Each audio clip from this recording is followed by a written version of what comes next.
Spinoza was excommunicated at age 23 for what he presented in his researches. So now it's interesting to look at what he was doing. He started with the Old Testament, the Pentateuch, the 5 books, and he actually read them in Hebrew. He was a very smart, talented individual, and he noticed that there were significant changes. One section would be written in a certain way, a certain grammatical style, a certain choice of words, another section differently, another section differently. And he concluded by looking at these original sources that there were multiple authors for this, or to put it differently, that the theological, the canonical interpretation is that this came from God.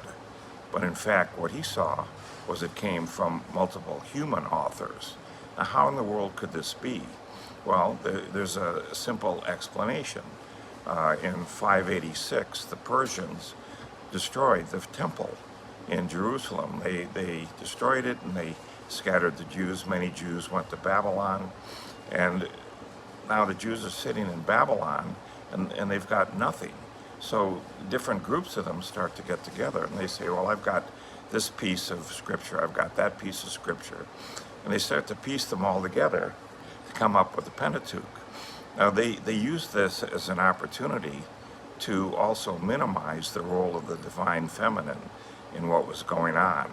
Apparently, by what was looked at, was women played a role equal to men in all of this.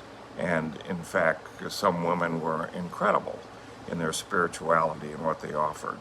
But this was simply written out at the time as a patriarchal control mechanism.